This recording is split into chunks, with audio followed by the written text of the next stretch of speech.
Okay, now it's recording. We were recording before. I don't know what's going on. Obviously, I'm frightened and confused. But anyway, here we are. So I do, in fact, have something to show you guys. I've been a rendering fool, is what I've been. I've been just punching out this animation because it's got to get going. I got to get this thing out the door, and I'm running out of time. And I'm also feel like I'm shortchanging you guys.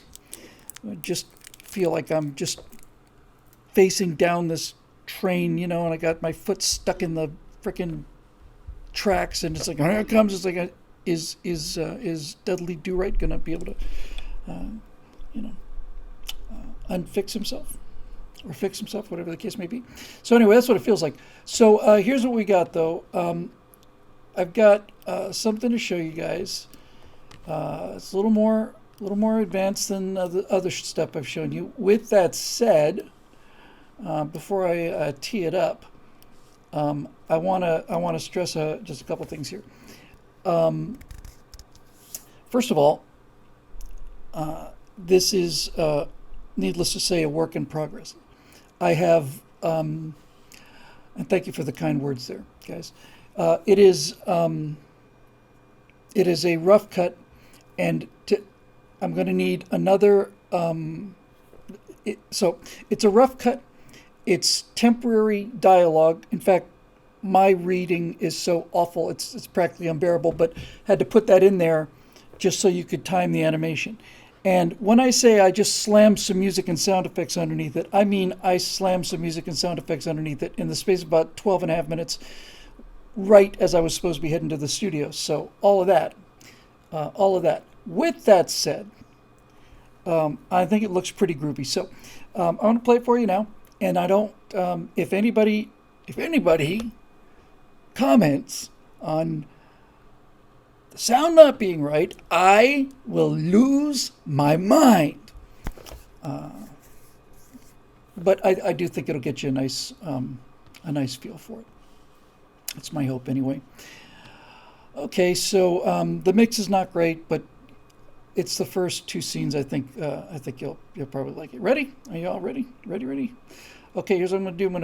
I'm gonna mute the mic, and then I'm gonna drag it in, and off we go.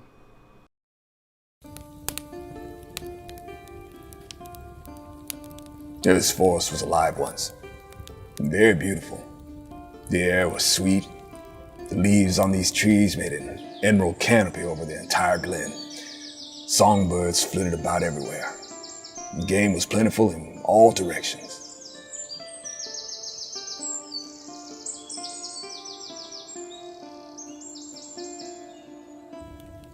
A small clear stream ran down that hill to here. Right here. This very here. Clover once covered all these hills. And on the great feast days, the people would recline upon the most fragrant and excellent green velvet and watch the jugglers and acrobats, listen to jesters and troubadours.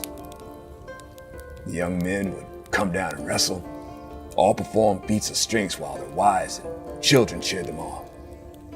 I first kissed a girl under that tree yonder when I was 14. Some years later, we were married. And soon God gave us two beautiful small girls. On summer days when they would splash about in the stream here, and their laughter in the sunlight was, to me, like the sounds of silver bells. I pray they are safe and well, good prince, back at thy castle. No, brother, they're not. They're gone. All gone. Never to return. As is this forest. What hath caused this great evil? Not what, good Sir Knight, but rather who. The ones who did this? These are the villains we seek? And to that end, we must now make haste, my friend. Even now the sun retreats behind yonder hills, and we have 2 leagues yet to travel. Therefore, let us make haste. Through the fire, then. Aye, through the fire. 'Tis the only way I know.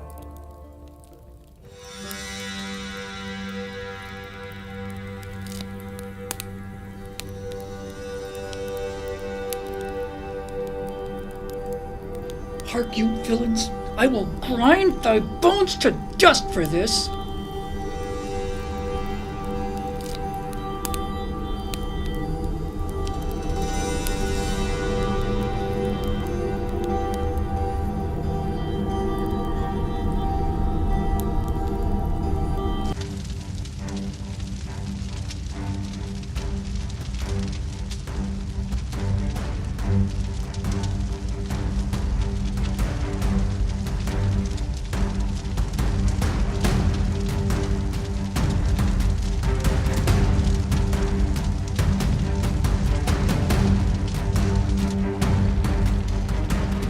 Brother, thou hast brought me through unpathed waters to these undreamed shores, and yet still thou wilt not tell me of our destination. You and I are past our dancing days. I do not like this place and would not willingly waste my time in it. And how shall I speak of where this path leads, brother? Hell is empty, and all the devils are here. How is it that clouds still hang on you? Why hast thou such a February face, so full of frost, of storm and cloudiness?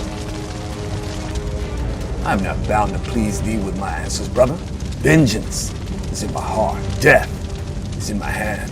Blood and revenge are hammered in my head. My drops of tears I'll turn to sparks of fire. I will have revenges on them all, and all the world shall. I will do such things. What they are yet I know not, but they shall be the terrors of this earth. Well, there you go then. That jerkiness is due to the day that we have the one day where we don't have smooth video output for whatever reason is this day. It looks so much worse on watching it go out live that I will probably splice. I'll probably do an edit and put in the smooth version for our YouTube fans. So when I say work in progress, I actually like the music. I picked the music an hour ago, maybe. There's all kinds of little things that really sell anything, especially animation. Things like if every footstep should have a little crunch, broken twigs. There should be the clink of the armor. No one misses that. No one said, "Hey, the armor's not clinking," but without it there, it does feel different, and it's better with it.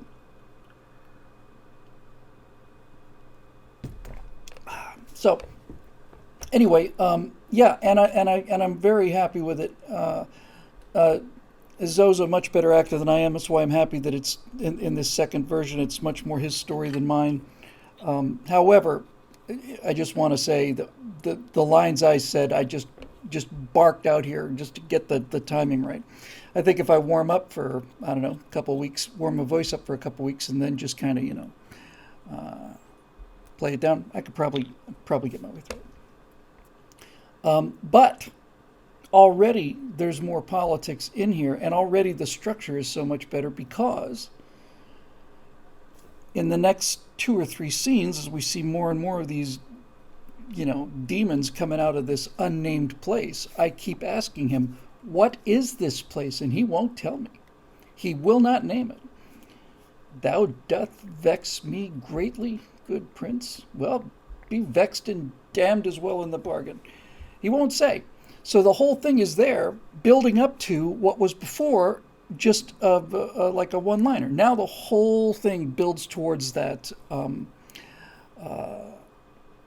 that reveal. And when you find out what that castle is, it's pretty cool. Yeah, Eric said I should just do that in a whisper. Believe it or not, it was kind of trying to be a whisper. I am just, like I said, we're going to get it in front of real microphones, and Zoe just did it on the phone, so we're getting there. But, yeah, drop my pitch to some level, that right now only dogs can hear me clearly. So there's a lot of stuff to do, and I can get my voice lower. As a matter of fact, if I just had a good football game to watch, after about, I don't know, the first half of watching Gator football, then I sound like, Powers Booth after that. I miss Powers Booth. He's a great guy.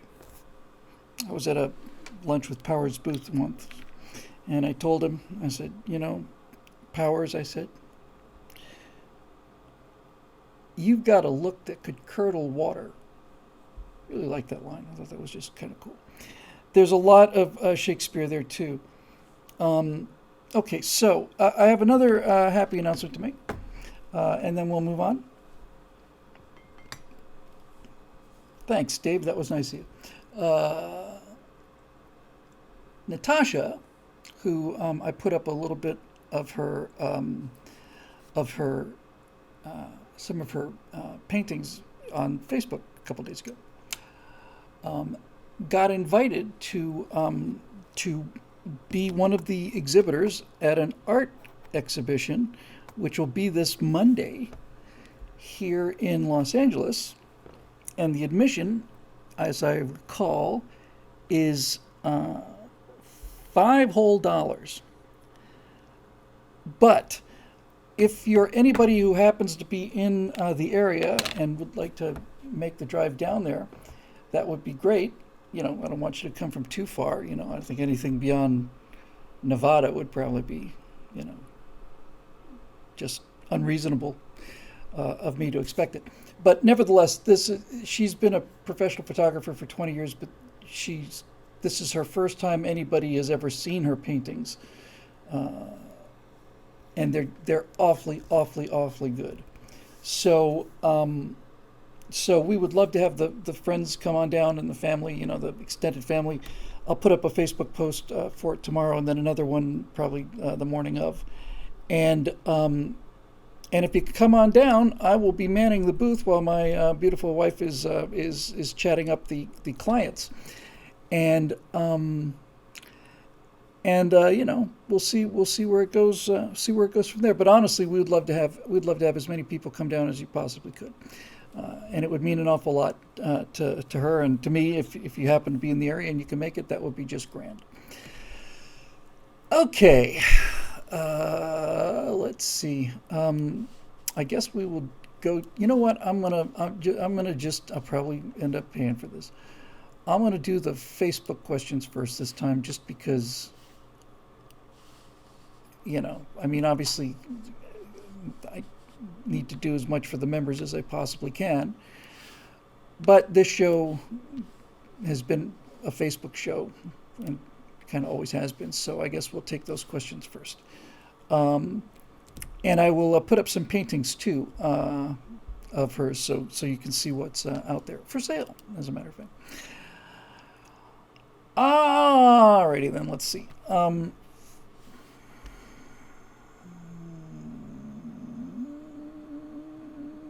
Here we go.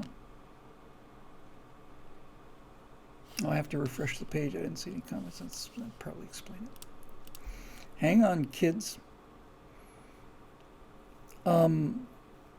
This Supreme Court leak is... I don't know if we're going to have any questions about that. Why are you not refreshing page? But I'll tell you one thing. I was thinking about this. It's like, is there anything that the left touches that they don't destroy? Is there anything that they touch that they don't just destroy? Any precedent, anything? Zoe and I did the virtue signal earlier today, and my topic is nothing sacred, and apparently no, not for them. It really isn't. All right, so I'm going to go to all comments. Oh my gosh, Jackie Jordan.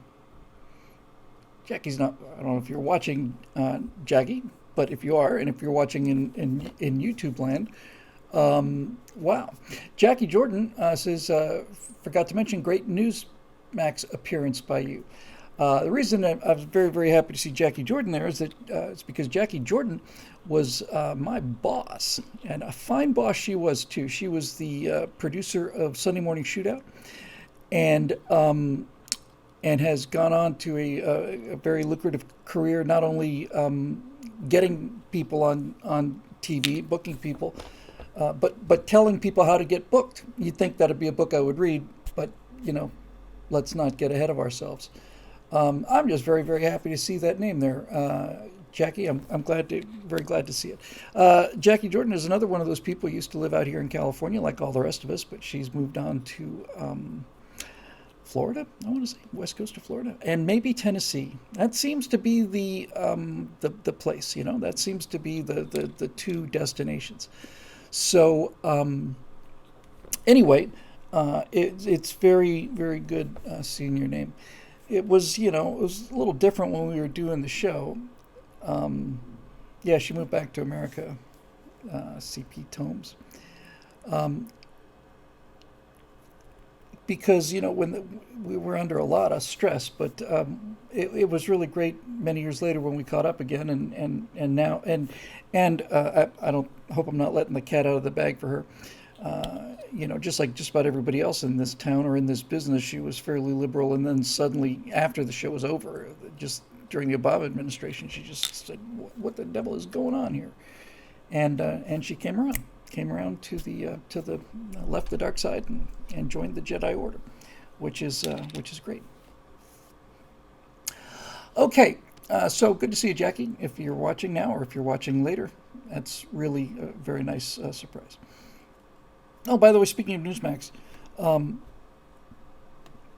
or other venues, I think coming up, we've got an announcement. We'll post it on the website and I'll put it on the Facebook page.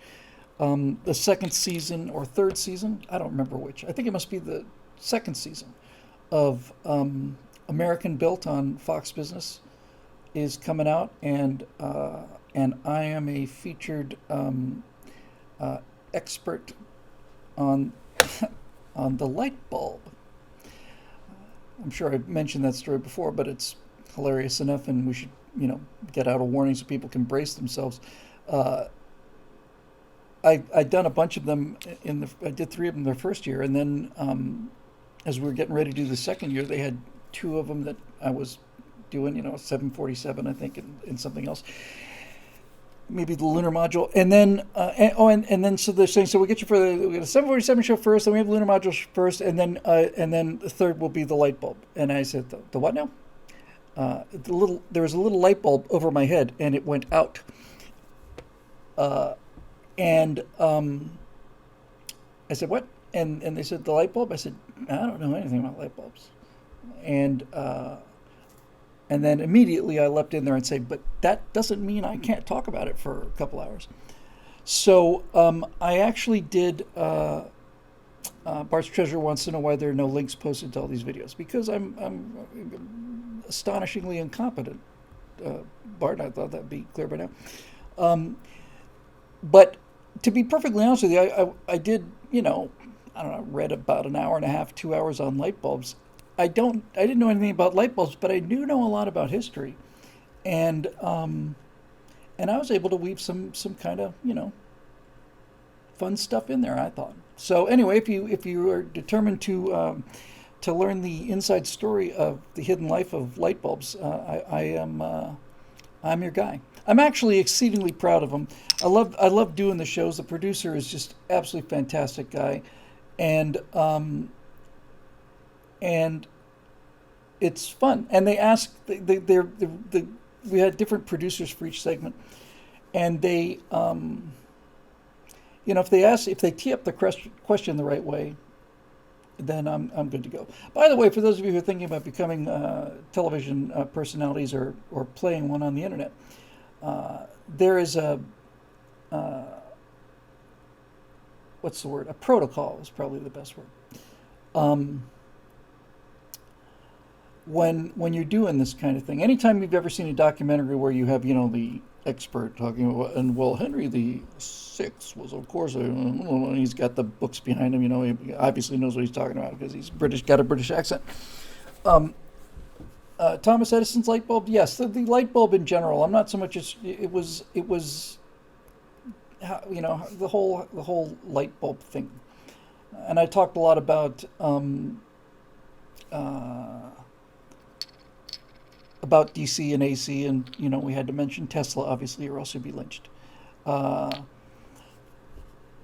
and I'll try to get back to that question if you want to bring it back, Kuda. But right now I'm on this one. So yeah, so the light bulb. So it was a lot of fun, and I remember the protocol. The protocol is, since the person asking the question isn't on camera, and since the question isn't on camera, if you do this sort of thing professionally for a living, you learn to put the question into your answer. So somebody might say, so a question might be, what was the most useful thing about the Sherman tank? And the answer would be, the most useful thing about the Sherman tank was its ability to be, useful. And so I'll let you know that's how that works. Put the question in the answer, and that's how it works. So anyway, that was fun. So Eduardo Enrique says, I'm not sure I can make it this week, but I will certainly catch later if that's the case. Thank you, Eduardo. Every little view helps. Really, genuinely does. Moving down the list, get to Joe Pomeroy. Bill, can I call you Bill? You may, in fact, call me Bill. You can call me anything you want, but late for dinner. Anywho, always great to catch you live, but the vast majority of your shows are listened to by me during my long commute. I work with robotics, and I was supposed to be in China since January, but between you and everyone else, I'm kind of glad not to be there now. Instead, I'm going to Switzerland at the end of the month. So what kind of chocolate should I send to California? My gosh, you people are so unbelievably kind and sweet. Natasha's a big fan of milk chocolate. I kind of like dark chocolate better than she does. I don't know if you've noticed this trend, but I have, and I've been addicted to it. There's like everybody, and I'm not asking you to do this in Switzerland because I know they would probably lynch you. But someone has figured out the secret of the the creme de menthe, the little ingots of chocolate with like molten mint on the inside, the little foil wrappers, those things. Well, somebody finally figured out that those things are just damn delicious. So now you have mint chocolate Kit Kats, mint chocolate Dove bars, mint chocolate M&Ms, and the mint chocolate M&Ms are, I don't know, they put nicotine and cocaine in those things, I suppose. I just love them. But look, anything would be great, and to say the least, it's extremely, just the thought is more than enough. And that's very, very, very kind of you, Joe. And I'll tell you what, I don't know how you do it, but if you say you listen to the show on your long commutes, I mean, what's the secret to that? Is it Benzedrine, or is it speed balls? Sometimes I put myself to sleep when I'm shouting at the top of my lungs. But anyway, thank you for the kind words, and I find myself listening to I just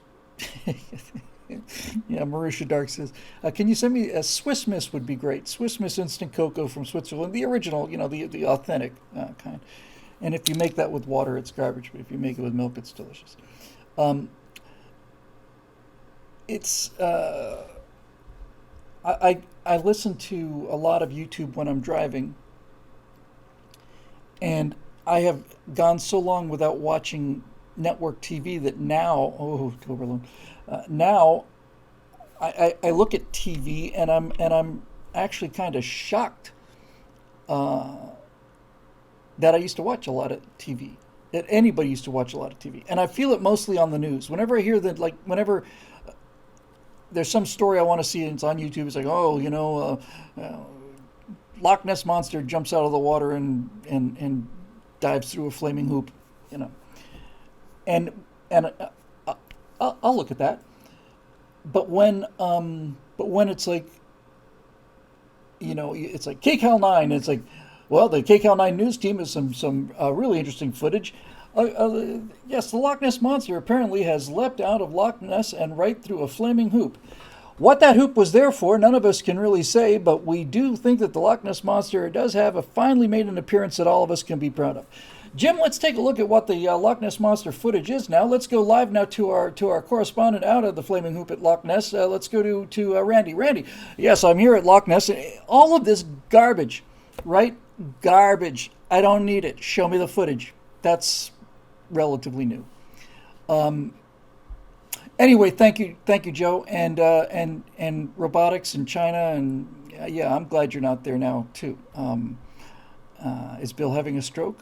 No. This, if I seem different, it's probably because there's just a little tiny break from the ongoing stroke. That's probably what you're seeing there. Anyway, thank you. So moving on, we're going to get through these, and we're going to go. We're going to go to BillWhittle.com. We're going to do all the things. Dev Stanko. Well, first of all, Dev Stanko, if that is in fact your real name, are you related to Bat Guano? Dev Stanko is a cool name, man. I may have to use that. I don't know how, but somehow I will find a way. It's a fabulous name, great name. Dev Stanko says, welcome back. Good to be back. Question for you, if you're taking questions from FB this week. Turns out we are.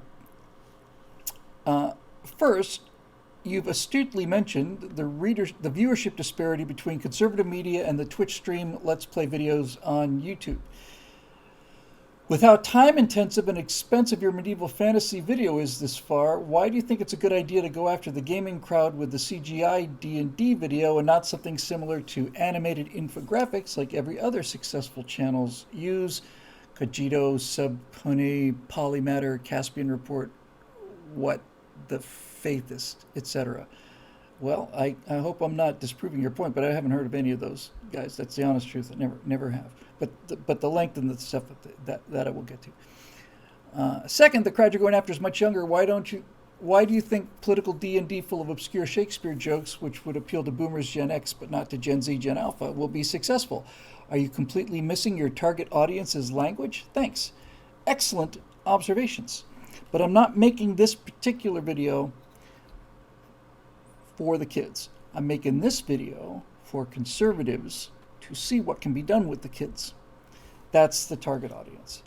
The target audience is people like you, to convince people that that this is the place to go. The finished animation is just there to show that we can deliver something that looks better than, it was my first animation. It's a ball moving through a wall, and to just kind of show that we can do it. But that is there to show that we can deliver on the pitch. The actual pitch is not the animation. I've actually had this clear in my head for quite a long time. The pitch is not the animation. The pitch is the pie chart. That's the pitch. The pie chart is everything. The 2% of the pie chart is, if you take conservative commentary and game commentary and add them all up, the total views, 2% is that. And by the way, before I forget, because I might wait for this, I don't know if I mentioned the address. I just realized I texted Natasha at the last minute. I got a fragment. It is at the Flying Embers Tap Room on 1581 Industrial Street. And again, we'll put all that stuff up there. Yeah, 1581 Industrial Street, Los Angeles, California, 90021. That's for Natasha's painting. So what I'm doing there is I'm doing something that's much more overtly political than I would if I was up and running, because I have to bridge this this chasm. I have to bridge the chasm between the people that would get the kind of content I want to put out. If I put out that kind of content without any particularly overt message in it, then the people who I'm actually making this particular video for, which is conservatives, to try to get some resources for this, just simply would say, well, where's the point in that? And to be perfectly honest with you, Dev, I'm writing this one for myself. I don't know. I just fell in love with the Shakespeare thing, and that can be a very dangerous thing when a writer or any kind of storyteller gets too in love with their material and they just goes on. But um, I am making this video to make a point, and I got to tell you, I am really thinking. Um, uh, I'm really thinking that. Now, with that said, by the way, with that said, um, it will be. It's visually interesting stuff, and there will certainly be people who will watch it because of the fact that it's animated. And really, what I'm trying to do is to is to is to show, not tell, show how horrible these people really are. I don't know if any of you saw the "It's a Woke World After All" thing that a guy I'm supposed to. I talked about him a couple weeks ago. I haven't met him yet. I'm looking forward to meeting him. I just got to get this out the door first. But this kind of thing, Glenn Beck had it on, and that sort of thing. When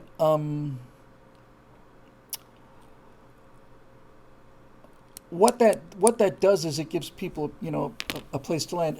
Really, this particular one is just simply social proof. It's just social proof coming out and saying these are awful people and these are what they do. They turn women into unmarried women into these phantoms and ghosts. There are these tech wizards that float over our head that read our minds. There are the willfully blind, the perpetually enraged.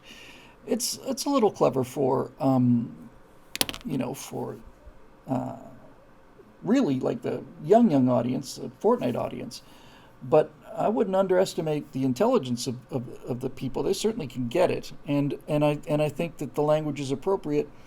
If you look at the actual video games that are out there now, there's a significant percentage of them are knights in armor kind of thing. Like a significant percentage. I never played Final Fantasy, but I'm pretty sure that's kind of a that kind of thing. But there's a significant number of them. So it's not like I put two guys in a bakery, in Denmark someplace. But with that said, I just wanted that to be kind of clear that this video is there to show what to show conservative backers what we can do, because we need them, and I have bet the farm on this. I have bet the farm on this, and I bet the farm on the pie chart. I don't see any reason to continue to try to press deeper into that 2% wedge that's already being very, very, very ably served by Daily Wire and The Blaze and Glenn Beck and Steve Crowder and all those guys. They're all doing a tremendous job, and they're all in that 2% wedge, and they might be widening that up by 1% or 2% on the margins, but no one's going where the fish are. And so that's the explanation for why I picked what I did. Now, as far as the time it's taking, it is taking a hell of a lot of time, and so much of the time it's taking is to do things that I don't have to do, and that with a little bit of a budget I wouldn't do, which means things would move enormously faster. I'll give you an example. I got like let's say I got a walking animation, and then he points, right? And I'm holding a torch in the left hand coming up. Okay, so the animation is, the guy's walking and he's walking. Well, his hand is open. And that means that I have to go in there, and at the beginning of the animation, I have to go in, and I got the numbers pretty much working now. I go to the index finger, and I have to rotate that in by about 40 degrees. Then the middle bone of the index finger, I have to rotate about 40 or 50 degrees. Then the tip I usually put in about 30 degrees. And then I do the same thing for this one, and this one, and this one, and then this one, and this one, and this one, and then this one, this one, this one. And then I look at it, and I realize, oh, no, the ring finger's actually gone too far. It's actually disappearing into the handle of the torch. So I got to back that thing out again, and I got to look at it again and watch it and watch it and watch it. And then it's where it's like all of this stuff And Marisha says it's where IKs will save your life and your sanity. I'm not doing animation. I'm not animating these things. Okay, IK is great. Inverse kinematics is great for animation, but I'm not animating things. I am cleaning up and messing around with existing animations. I'm a terrible animator. Terrible. But and Aesop says, hey Jim, says it sounds pretty intense. It's not intense and it's not hard. It's just insanely time consuming, right? Crazy time consuming. So every time you see in this stuff, every time you see Zoe holding his hammer, or whatever, I had to curl the little fingers around, and every time it's new animation, I had to curl them around again, and things like this just eat up hours and hours and hours. And so the ability to have a bit of a budget for these things means I can just say, hey, here he is walking. Okay, this is the shot. Send it out. Somebody cleans this stuff up. It's done in, Bangladesh or something, and it costs, $3. Now, I can afford the $3 right now, but what I can't do right now, and what I can't do until we go out and start raising some money for this, is I cannot put together a team. I cannot consistently hire people to do that, but it can be done and can be done pretty quickly. So that's going to be in there too, because it is taking a very long time. And I will say, in my defense, to the degree that I need to defend it, I have essentially completely rebuilt the first 2/3 of this thing from scratch, and things that used to hold me up for 10 days, or I just don't know how to do this. Just second nature now. My ability to I'm just moving faster and faster and faster after all this time. Yeah, Edward Smith says South Park's not about the animation. It's not about the animation. But when you're doing this kind of thing, you can't have you can't have his hand can't be noticeably like this on the torch, because it breaks the immersion, as we like to say. But legitimate concerns, both of those questions, and hopefully that answered it for you. The way this thing developed was I was going to do 3 different commercials. One was going to be a sci-fi commercial. One was going to be a Dungeons and Dragons kind of fantasy commercial like the one you saw. And I, honest to God, can't remember what the third one was. But I just really liked the allegory. I really liked the allegory. I liked dealing with Nancy Pelosi as the last of the Pelosi, this old wizened crone who's just just blathering, and she's guarding this door, and Zoe's character says, we mean to find out what's behind the door, and she says, well, you're going to have to pass through the door to find out what's in it. Now, that's obviously inside baseball, but if you make the connection, you see, we're talking about Nancy Pelosi here, right? Everybody's got that? Yeah, okay. And now she's wearing she's got this zombie face with the zombie, the milky eyes. That's what really sells the zombies, by the way, is the eyes and the teeth. And those milky eyes, wearing a mask, covered with blood, and it's horrifying. Well, that's what she is. That's what she is. That's what she is.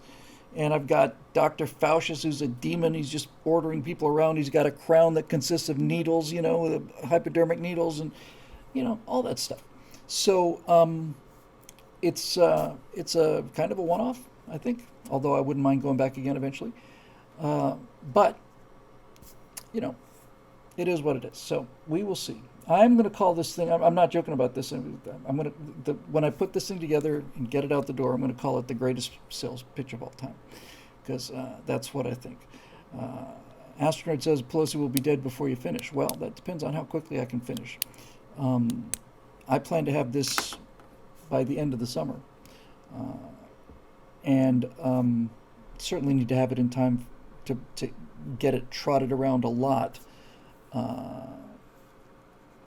before the actual election. So It is what it is. The one thing I know for an absolute certain fact, without question, is that 98% of the pie chart has got to be addressed. It's got to be addressed in a way that, in a language that they use.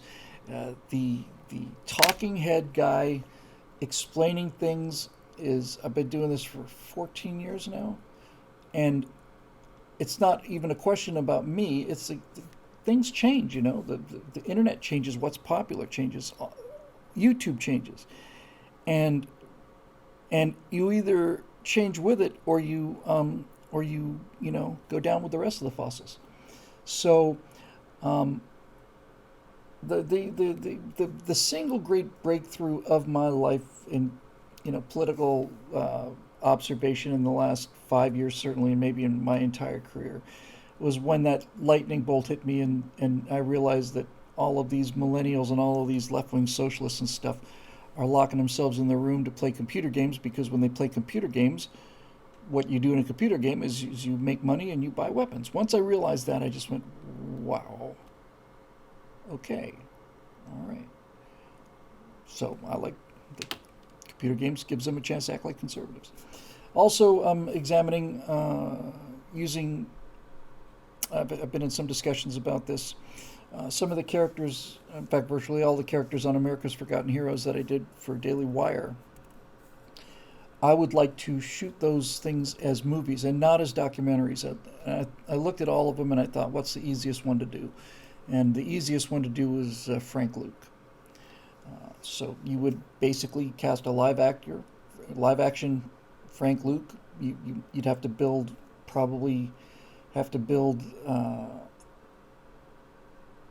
the inside of the mess hall at the playing field at the airfield. You can probably borrow some. There's a couple of flying SPAD 13s out there. You could probably put actors in that thing and blow wind and smoke past them for the close-ups. Everything else can be done with CGI and be essentially undetectable. And I would tell Frank Luke's story as a feature film. And so how does that work?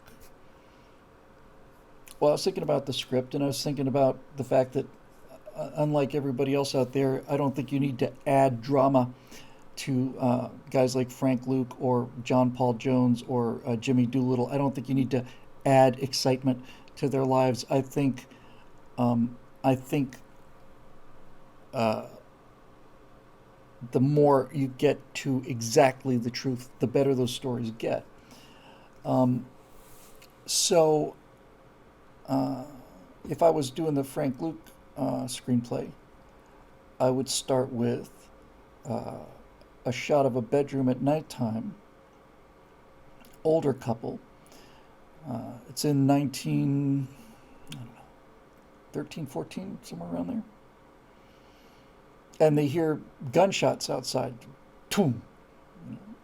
They're not like bang, bang, bang. It's just like toom, like somebody's target shooting. And this wakes them up, and they call the police on their little rotary dial phones, and the police come down to this park, and they got their little flashlights, and they're looking around and where the shots came from, and they finally realize that the flagpole has a bunch of bullet holes in it up near the top. And then I would do a flashback to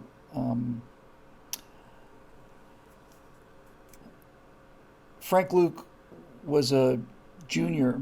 He was at high school. Might actually have been a sophomore.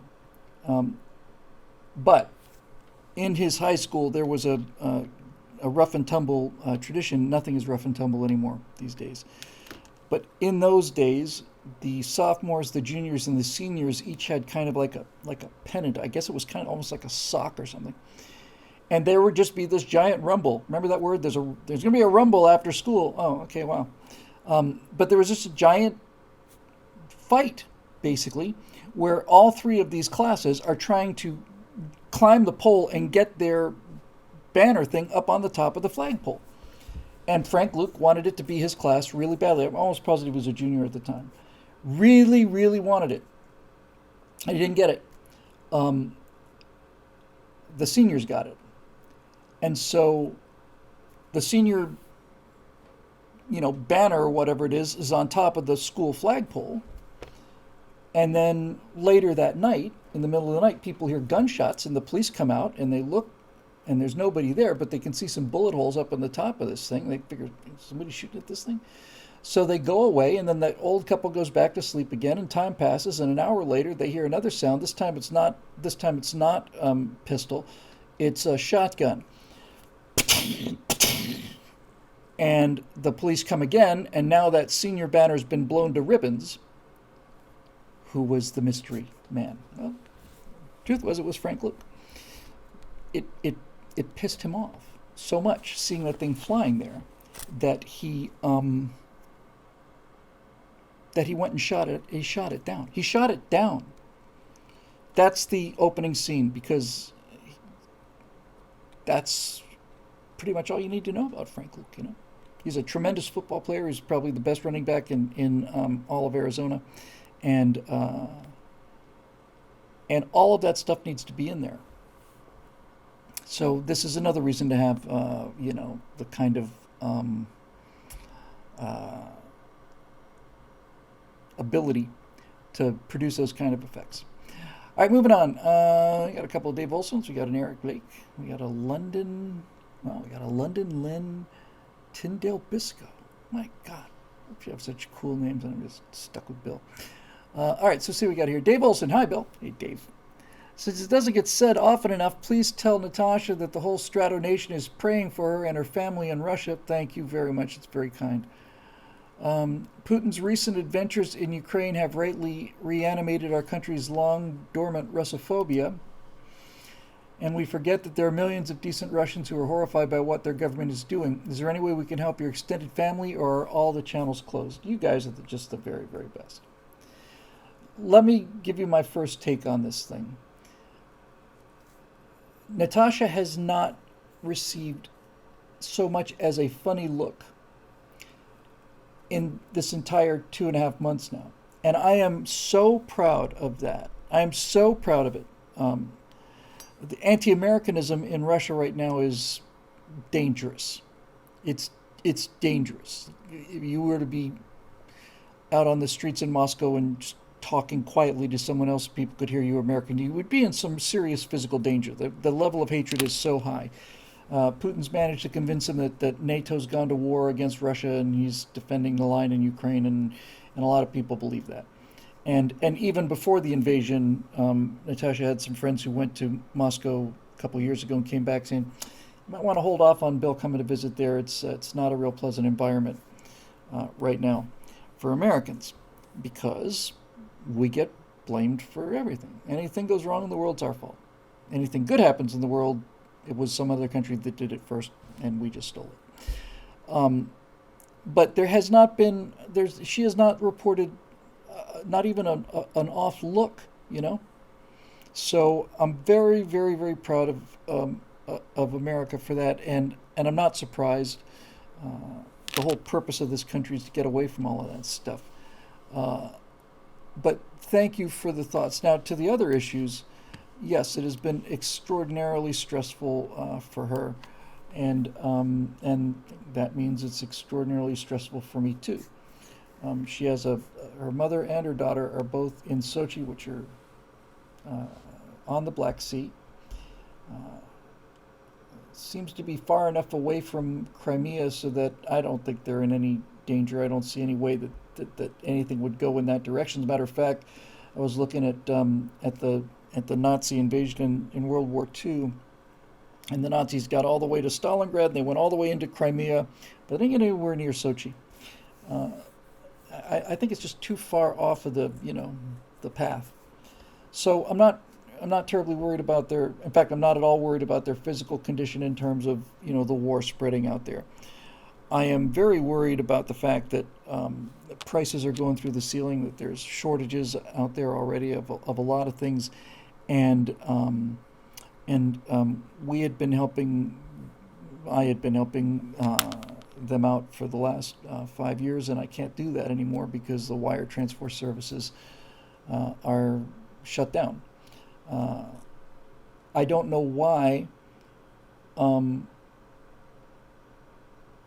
Putin doesn't get his money through MoneyGram or Western Union. And once again, it's the regular people who are getting hurt. But I will also say that the extent of the outrage around the world surprised me and pleased me. Um, uh, and I'm sure it surprised Vlad. By the way, that is a very, very sick guy, and I'm not talking about psychologically. He is in worse shape than Hillary Clinton was in the 2016 campaign. Putin is in very, very, very bad shape. It's almost certain that he's got Parkinson's. His hand is shaking. There's a famous piece of video came out a week ago or something like that where he's sitting down talking to somebody and he's got his hand under the desk. He's gripping the desk with his hand hard because his hands were shaking so much. He's undergoing a cancer operation now. He's showing signs of being unsteady on his feet. All of this stuff worries me. It makes me happy that I don't think he's going to be around much longer, either because of a political coup or because I just think his health is going fast. But it does make some things kind of clearer, doesn't it? It kind of does make some things a little easier to understand. Because this whole Ukraine thing surprised the hell out of everybody, and because it just doesn't make any sense.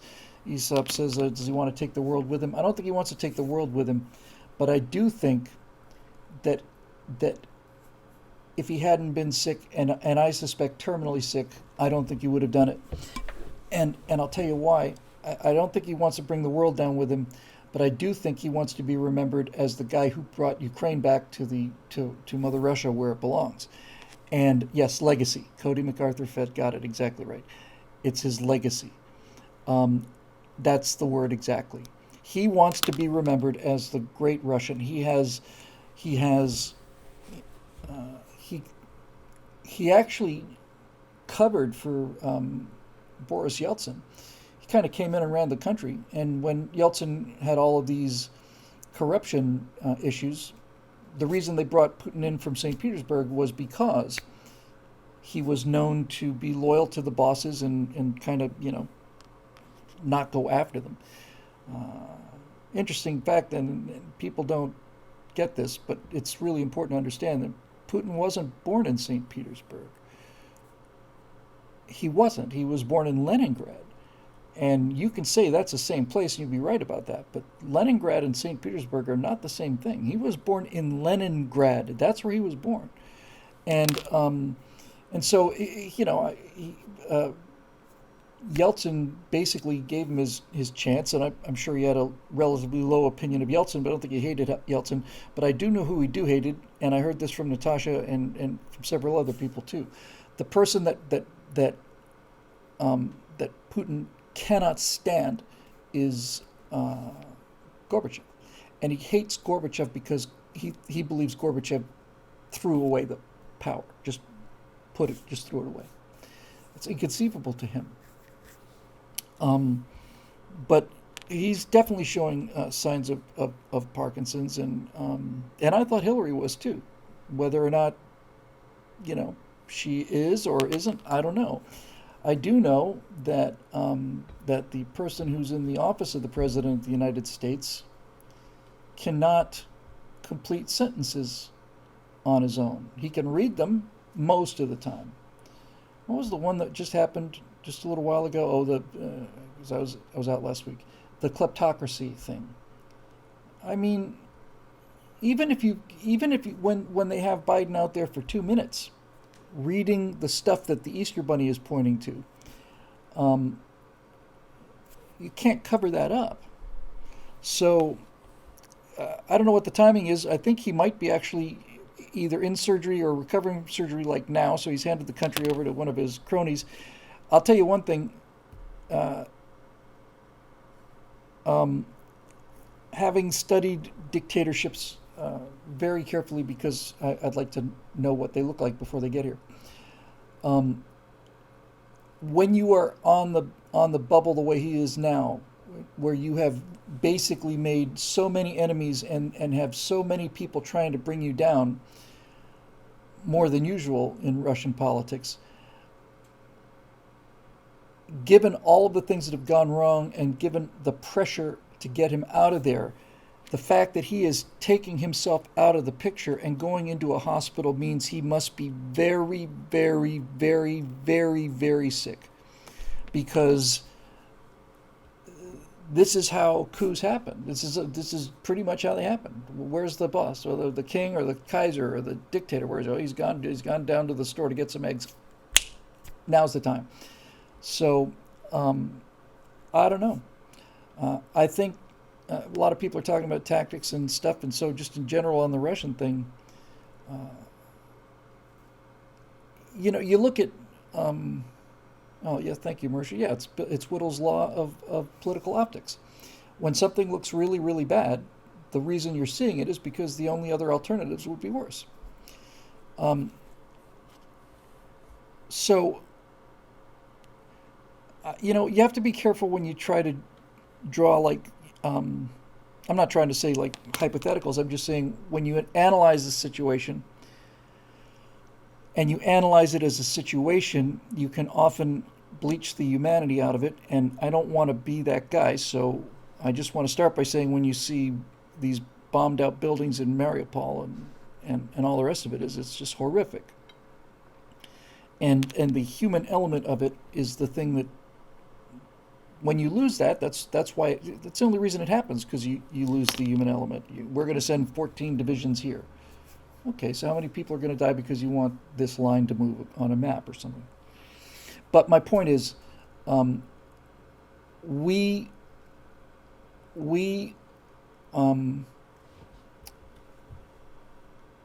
have seen now from 20 years in Afghanistan and Iraq and pushing 3 months in Ukraine, we've seen as clearly as possible that American weapons, American doctrine, American command structure, American combined arms is brutally, deadly effective, and that nobody else in the world can do this. No one. And if you think that China would do a better job than Russia, I'm not convinced. Maybe, but they can't do what we do. And so on some level, while this is horrific for the poor people of Ukraine, from guys with scrambled eggs on their visors, sitting in a dark room trying to figure out what to do. From that point of view, from the military analysis point of view, this whole thing has been quite shockingly good for us. Nobody expected the Russians to underperform at this level. It is their doorstep. It is they when they go into another country, they are going in from their country. It's just across a line, and their performance, given that unbelievable advantage, they didn't have to airlift anything. They didn't have to sea lift anything. They didn't have to do what China would have to do. If China's going to take Taiwan, they got to get across the Chinese Straits, right? The Straits of Taiwan. They got to whatever army is going to take over Taiwan is going to have to go across the ocean, and that's not only dangerous. It's not only a good place to pick them off, but you have to have the logistics to do that. Russia just swung the sledgehammer at Ukraine because they could build up troops on the border for months. They didn't have to move them. Dave Big Booty says Zelensky deserves a lot of credit. Yes, he does.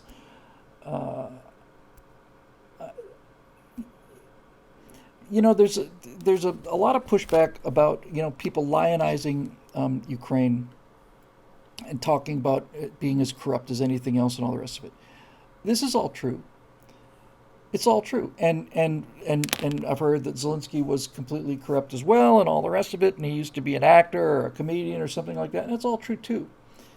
Yes, it was. I'm sure it was a relatively horrible place, and I suspect politically it still is, and after this is over, it probably still will be. But in front of our eyes, at least in front of my eyes, we saw history getting formed out of the mist. You know, we saw something coalesce out of the fog into something real, and that was Zelensky. I mean, by all accounts, if you look at it objectively, he should have been the lightest of the lightweights, right? He wasn't a professional politician, certainly didn't come from the army or the military. He's an entertainer, and apparently his election was kind of a middle finger to the whole establishment kind of thing.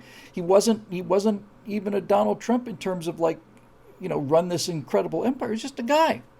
He's a guy, and I have no doubt at all, none, zero, that the single most important piece of data in Putin's calculation was when this lightweight actor sees our tanks coming across the border, he's going to run. And when he runs, then the government of Ukraine is gone, and we'll just put in somebody, and that's why it's going to be a 3-day event. And so this whole thing came down to one guy. It came down to one guy. Some men are born great, some men achieve greatness, and some men have greatness thrust upon them. And that's exactly what happened. Greatness was thrust upon him, and everything that happened after that was a result of the decision that this one man made. I'm utterly convinced of this. I'm utterly convinced if Zelensky had run, then this thing would have been over in 3 or 4 days. Putin would have gotten to Kiev, would have put a new president in there because the old president's gone. Here's the legitimate government, he would have said, of Ukraine, the one that's not trying to kill all these people into Donbass, and that would have been it. Would have been done. But this guy decided not to run. And this is not a coffee shop decision on his part, There are extraordinarily talented professionals, teams of them, who have no other purpose in life other than to kill you. There are assassination squads that have been after him from the first day. And the reason they didn't bump him off before the thing started was because they were sure they wanted him to run. It looks good for the Russians if Zelensky runs. Of course he's going to run. He's an actor. Of course he's going to run. You never know. You never know who's going to get it. You never know who's got the right stuff. Dave Big Booty said Churchillian. That is exactly what happened. Now, Churchill was raised to do what Churchill did. Churchill's entire life was preparing him for, May of 1940.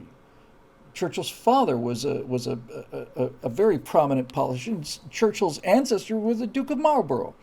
It's arguably the best warrior that the British ever produced, between him and Wellington. And Marlborough makes a good case. So Churchill was designed and built to do this, but Zelensky is just a guy, and for him to not run was one thing, but for him to have the moxie and the ability to say things like, I don't need a ride, I need ammunition, those, you cannot put a value on something like that line. Because that's not just a, no, I'm not leaving. You thought I was leaving? No, I'm not leaving, I'm staying. That's impressive. But if you can just on the spur of the moment say, I don't need a ride, I need ammunition, that is a rallying cry. That is morale. That's why they're fighting. I really mean it. This man, basically, the reason I get so lathered up about this is because it's been popular lately to talk about the great man idea, the great man theory of history is just like nonsense. No. If it hadn't been for Churchill, the British would have produced another person exactly like Churchill. And if Hitler had been hit by a car when he was 12, then Germany would have produced another person exactly like Hitler. This is very popular now, that there's no such thing as great men or men who influence the course of history. It's all just tidal currents and all the rest of it, people's history kind of nonsense. No, if Napoleon hadn't lived, there would be no Napoleonic Wars. Right? And if Hitler hadn't been Hitler, no one else could have done what Hitler did and taken the country in the direction he took Germany. So watching a historical figure like this emerge in front of my eyes in real time has been wondrous. It's been wondrous. And And I worry about him uh, daily. I think I think I think if they do get to him, if Russian assassins do get to him and kill him, I think I think that would make now if they'd done it in the first day, it would have. But after what he's done in the last 2.5, 3 months, if that were to happen, he would become a martyr, and I think that the resistance would be even more fired up. And I suspect that probably Vladimir knows that and has backed that down. He knows that if he kills this guy now, I don't know. I'm speculating. He may be smart enough to realize that that would be the worst thing he could do. But in any event, uh, yeah. But the big takeaway from it is, aside from my family and your concern for my family, and for which we're very grateful, both of us, and not only grateful but continually amazed, um,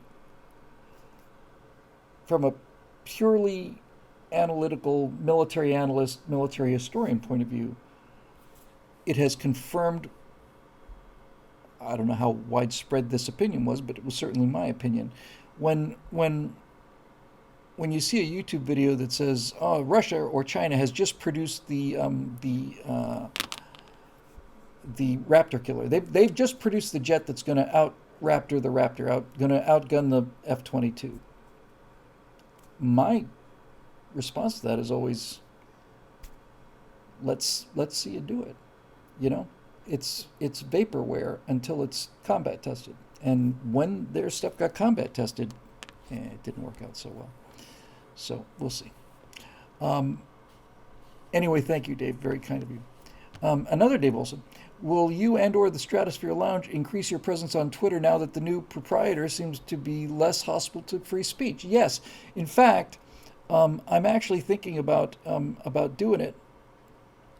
Um, Something like this. I'm actually thinking of, because I don't tweet, and I shouldn't, and I won't, because I don't want I don't want the first words out of my mouth to be seen by everybody. I'm as I'm more trigger happy than most people when it comes to mouthing off about things, and the reason I haven't been on Twitter is because I'm sure I'd have a couple of clever things to say, but at the same time, I don't know. But what I was actually thinking about doing is doing a tweet that basically said, "This is the CO. This is an exercise.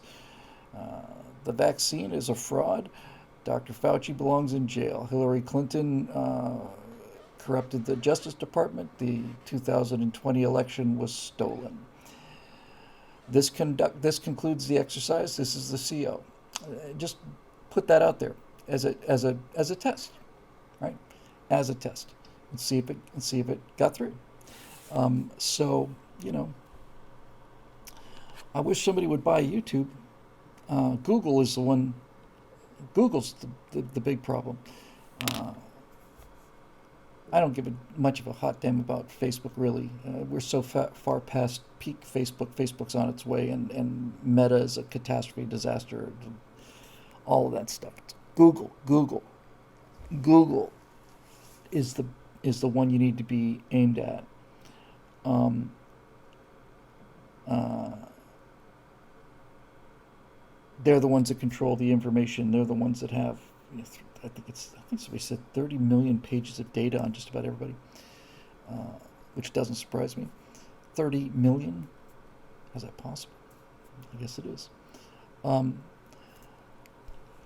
so with Elon and Twitter, did he stomp on Trump's Truth Media? Yes, but the network effect is the network effect. We can talk all we want to about putting out a new YouTube, and we've been on Rumble for, I don't know, a year now or something. We get nothing like the numbers of views that we get on Rumble, because the network is so much smaller. And to be fair, Rumble is not particularly well run. At least it doesn't seem to be from our end of it. We post on Rumble because it allows us to archive it and send it out to the membership. Anything. And by the way, this kind of social pressure and social proof and shadow banning and shadow censorship and so on is effective. It's effective because every now and then I'll catch myself saying, well, this one's going to be on Rumble, and then I realize, oh, I can actually say what I'm thinking now. So you do censor yourself, no matter who you are. I mean, the only person I haven't seen censor themselves was Rush Limbaugh and Andrew Breitbart. And Breitbart lived in Disneyland times compared to the pressure that's out there now. Eric Blake brings up another major battlefield is Disney. This is live in the comment section. Whoever controls Disney controls the pop culture. Whoever controls Google controls the information sphere. Disney has lost $50 billion in the last month. $50 billion. And when the legal effects of that Florida legislation comes in, it will be $100 billion lost. Now you're starting to talk about real money. To say that Disney has lost its luster is to understate things about as badly as they can be understated. And it's ironic, because people of a certain age, Disney was always, if you weren't going to watch Disney, it was because it was too clean, because it was too normal. Who wants to watch a Disney movie? It's rated G, They're not going to do anything riskier than, then you're not going to get anybody saying damn in a Disney movie. But for Disney to be the woke spearhead is strange, and also in a way kind of good. Good because it makes the contrast higher. I forget the name. I never learned it. I don't expect to learn it. It'll show up in 5 or 6 seconds here in the live comment stream. But whoever this attention whore, Broadway wannabe failure, who has been put in charge of the Ministry of Truth, the Disinformation Bureau, people look at her doing the singing, and they look at her doing, all of the show tunes that she did and all the rest of it. And people say, well, Witchinsky? Okay, sure, why not? Witch. It's a witch with an insky in it. Nina Jankowicz. I trust G.K. Masterson. He's a fine chap. Okay, so her, right? People look at how frankly openly crazy she is, and they think, well, we don't want somebody like that running, determining our, what we can say and not say. But that's actually kind of alarming that she's so nutty, because it makes you think that, well, she's nutty, she shouldn't be in charge of determining what people think, and that kind of leads you to, we need to find somebody who's not nutty. The person in that office could be the most educated, erudite, serious, sober, fair-minded person, all of that stuff. And that would be just as bad. Just as bad. It's the Ministry of Truth. And I'm glad they did it, because they every single time that they do this, the submarine comes up to the surface. This is what they are. They don't like the way the news, they don't like the way that reality is treating Joe Biden. Well, then let's control reality. Let's put in a government official. I really, I want to know what their teeth are. What is? Suppose the Mini True finds out that somebody said something about the president that they didn't like. Let's say that somebody said something about the president that wasn't true, and I can't say that word president and that guy's name in the same sentence. I made myself a promise that I wouldn't do that ever. What happens? What happens if I were to just openly come out and say something that was not true about Joe Biden? What does the Ministry of Disinformation do? Do I get a spanking? Do I go to jail? What happens? The only thing worse than not having laws is having laws and not enforcing them. because then the whole thing just becomes a joke. And they are a joke, and they're going to get waxed. Anyway, moving on. London Lynn Tinsdale Bisco. My goodness gracious, what a fabulous, fantastic name that is. Sometimes fabulous is the only word available. I know fabulous has gotten a little bit, fabulous, but that's a fabulous name. Good to see you back. Thank you. Good to be back. It's been a really, really rough couple of weeks. And I'll just leave it at that for the time being. Eric Blake, hey, what do you know? Hey, Bill, here's a question that's sort of been burning in the back of my mind for a while, and Elon Musk's recent triumph in the name of free speech, frankly, makes it all the more vital. I said in one of these things, I think it was the firewall.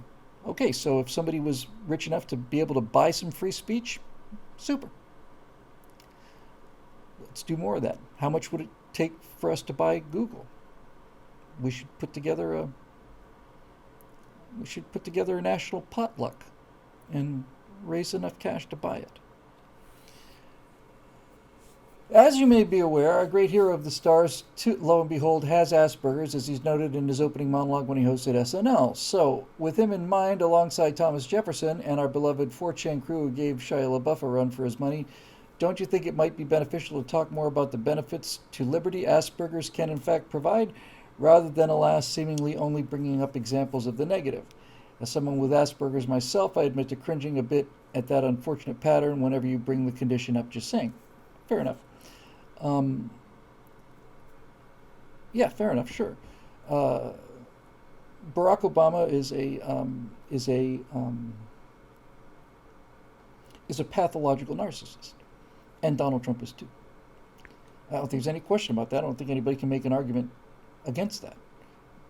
But one of those pathological narcissists is a pathological narcissist on the side of freedom, and the other one is a pathological narcissist trying to destroy freedom. And so if we're going to have a pathological narcissist, and virtually every politician on some level is, then I want him to be a pathological narcissist who's on the side of freedom. So yes,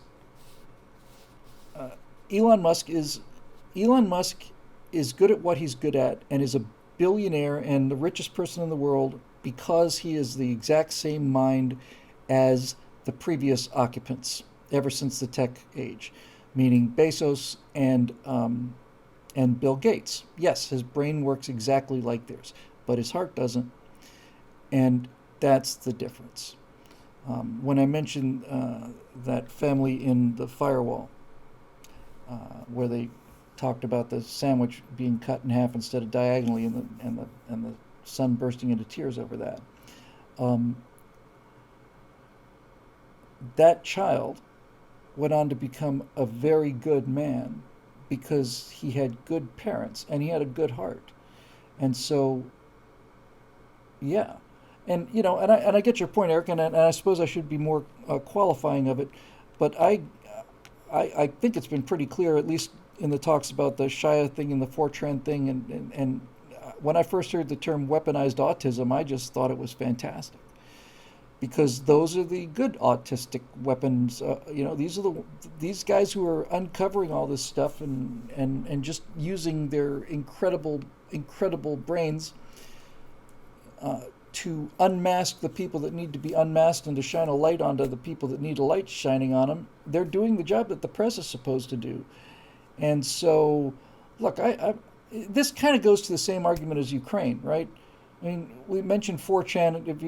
If you're new to the parade, and that's most of you aren't, I did a couple of episodes where I talked about internet historian, who's one of my 3 favorite YouTube providers, talked about the ongoing war that happened in 2016 onward between Shia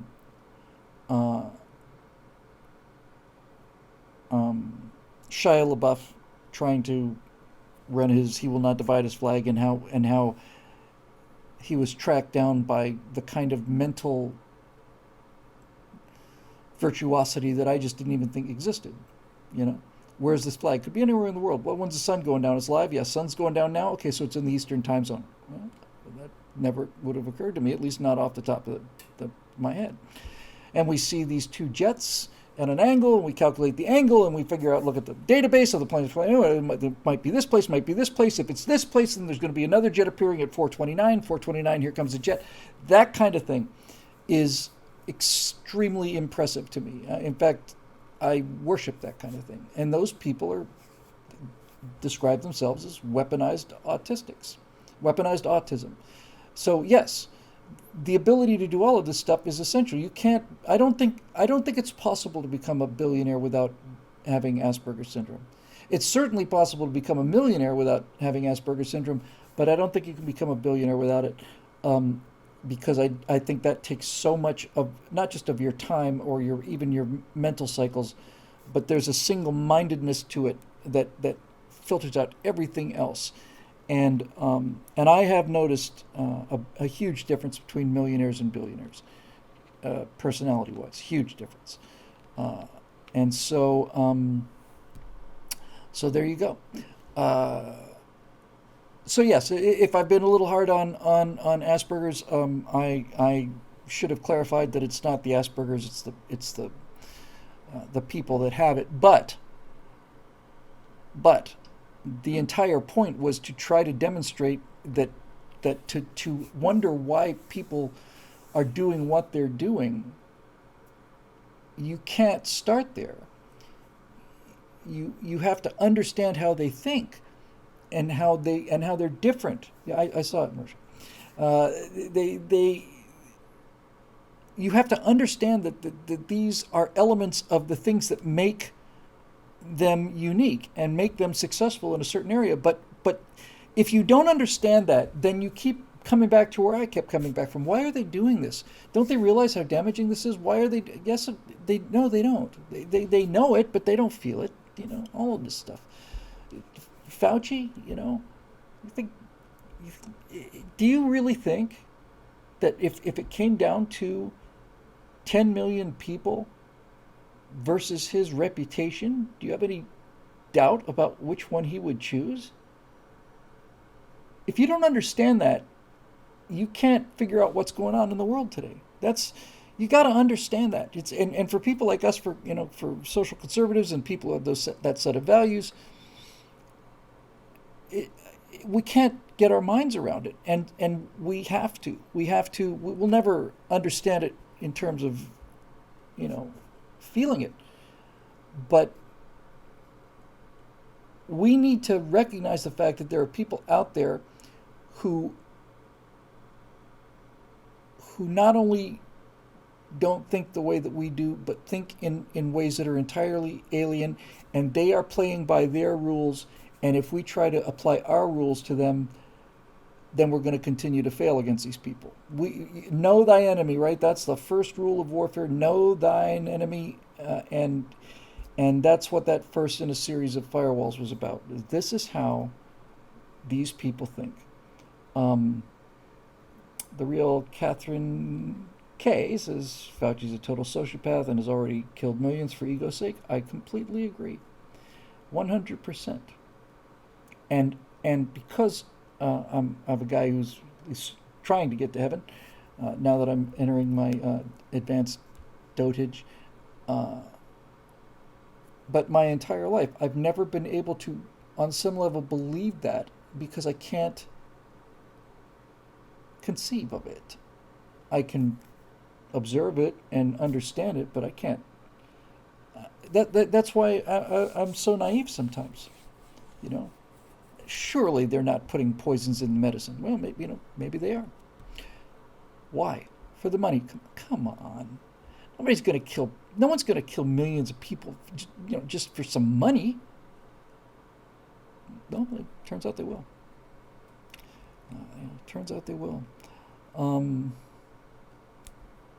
So, there you go.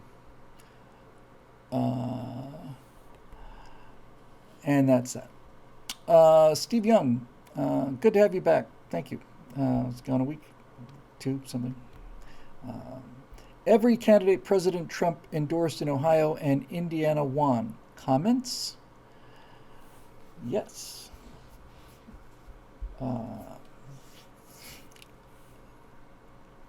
I don't think anybody is prepared for what's going to happen in November. I really don't. I think that the Supreme Court thing complicates the targeting solution a little bit, but I don't. If they were going to drop that bomb, the time to drop that bomb would be in October. I want to see what the odds are now here. Hang on, where did that thing go?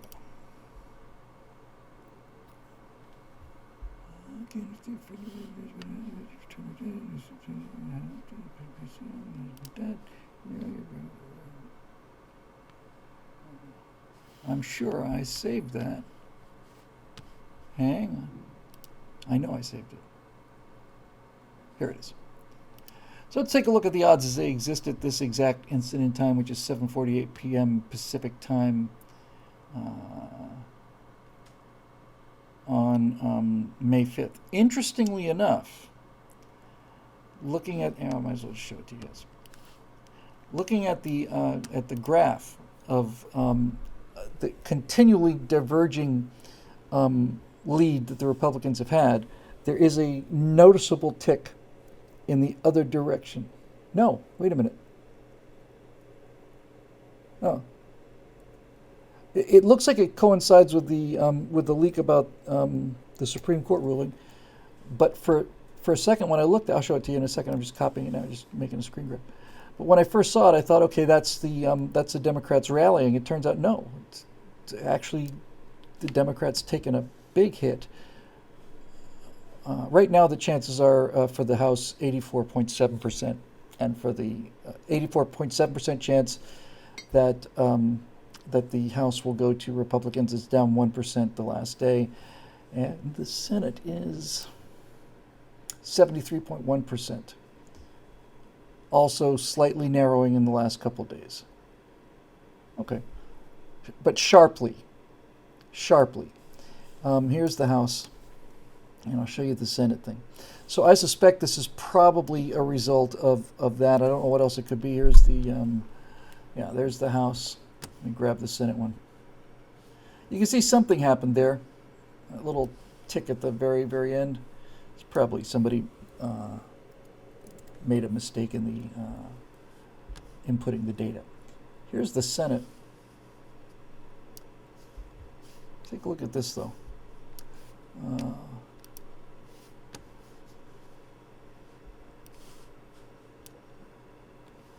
Look at that.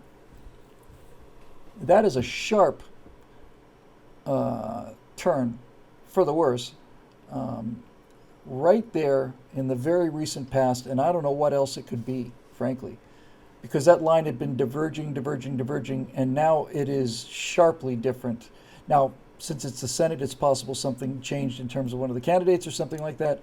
I don't like either one of those. But the difference is so dramatic. I'm trying to, let me go back in time a little bit, see what happened here. See, you can actually scroll the time back and forth on these, I think. I'm not going to waste a lot of time on this. No. All right. Oh, okay, so here it is. Senate.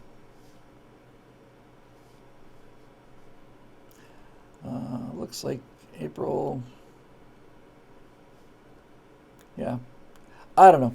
Anyway, I this is my go-to thing now because once I did that episode on the wisdom of crowds and all the rest of that stuff, I really believe that that's largely true, and so I'm just concerned with what people are putting their money on. So let's get me back here if I can. Hey, there he is. That's that. So here's what I'm going to do, guys. I got through all the Facebook questions. I didn't get through any of the BillWhittle.com questions, but I can already feel my my throat starting to burn a little. And I think I'm going to call it a day here for this one. And we will just make a major effort to get through the backlog of members stuff next week, I think. I think that's what we're going to do.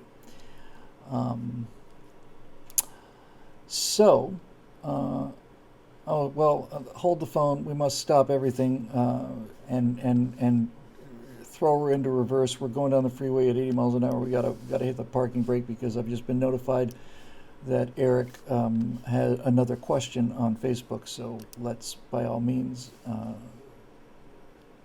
continue and find out what that question is. Facebook. And we'll see if we can find the missing question, and then I can go home.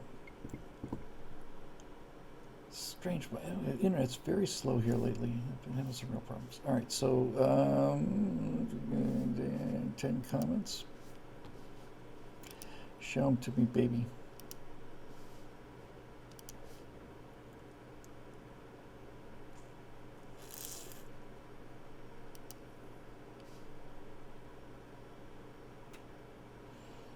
I only see one. I will refresh the page, however.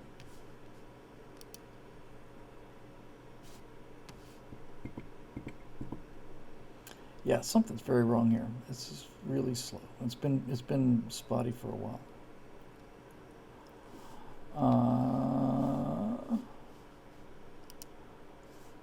All comments.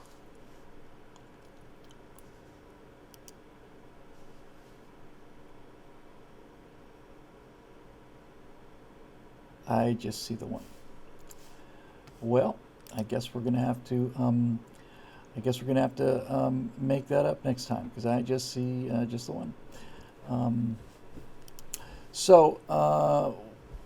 Slap it somewhere, Eric, or ask it live next week in the comments stream. You always have my undivided attention. Sorry about the choppy video. I don't know what's causing it, but I think we're having real slow internet issues today. So, Eric is kind enough to send it to us now. The question is, should dueling be legalized again? You know what 2 individual adults do in their own free time on a Saturday afternoon is none of my business. That's my attitude on dueling.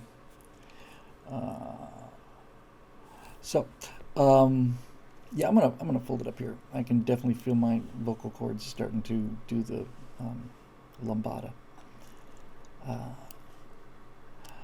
So anyway, yeah, you probably know by now this show is made possible by the members at BillWhittle.com, and we're as always extremely grateful for their support and looking forward to rolling out this new thing and seeing if we can send it up the flagpole and see who salutes. Until next week, Mouseketeers, we will. It's probably the weakest ending to a show I think I've maybe ever done.